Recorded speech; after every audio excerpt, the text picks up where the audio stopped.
As we wait for the polls to open this morning, let's break down another record day of early voting across Texas. More than 114,000 people casted their ballots in person in Harris County yesterday. And we've learned that more than 500,000 Texans voted in person on the first day alone. And with such large turnout so far across Harris County, election officials are now preparing to handle even more voters. Michelle Choi has more. Hey, good morning, guys. Today's day 3 of early voting, and the big question a lot of you voters are asking is, will Harris County break 100,000 votes again? Well, to keep the momentum going, yesterday election workers in the county spent the day restocking personal protective equipment at voting centers and giving more voting equipment, including check-in machines, to places where they saw big lines. This comes after Harris County set a new record for day 2 of early voting. It was also a record-breaking first day with more than 128,000 people voting in person, nearly doubling the record from 2016. County Clerk Chris Hollins tripled the number of early voting sites this year to 122.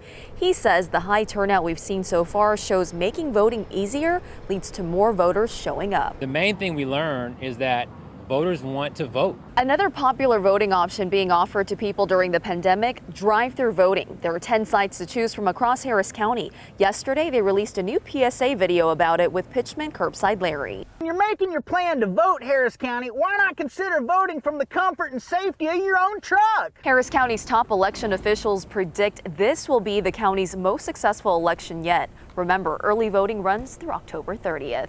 Guys, back to you. Michelle, thank you for that update. And remember, you can check the wait times, as we told you earlier, at polling places near you before you go. All you have to do is head to harrisvotes.com/locations for real-time data.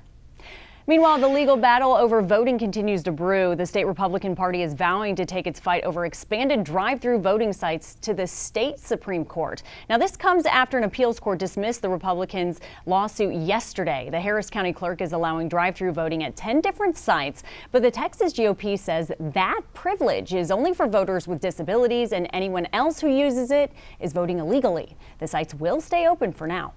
Time is 6:03. Let's turn to your coronavirus headlines here on this Thursday morning. Here's what we're tracking for you. First, 8 Texas school districts are getting rapid antigen tests as part of a pilot program. Other districts will get to apply in the next 2 weeks. Next, the U.S.-Canada border will stay closed until the U.S. can get a handle of the virus. Now, that is according to Canadian Prime Minister Justin Trudeau. And finally, Pfizer says it will start testing its vaccine on kids.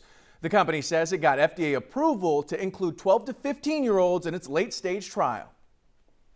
Let's go out now to Washington, where today the Senate will take its first step towards confirming Supreme Court nominee Judge Amy Coney Barrett. Now, yesterday she was questioned about voting rights and health care, among other topics. That's one of the day's other big stories. Barrett tried to assure senators that she would make her own decisions if confirmed. She also vowed to keep an open mind on major issues. Again, I want to stress I have no animus to or agenda for the Affordable Care Act. A committee vote is scheduled for today, but Democrats plan to request a hold to push it to next week. Tonight was supposed to be the second presidential debate, but instead, the candidates will hold dueling town hall events. President Trump and Democratic challenger Joe Biden are targeting swing states this week and taking shots at each other. They want to increase your taxes so they can spend it on the Green New Deal. The only senior that Donald Trump cares about, the only senior is senior Donald Trump. No changes. The U.S. Postal Service agreed to reverse changes that slowed mail service.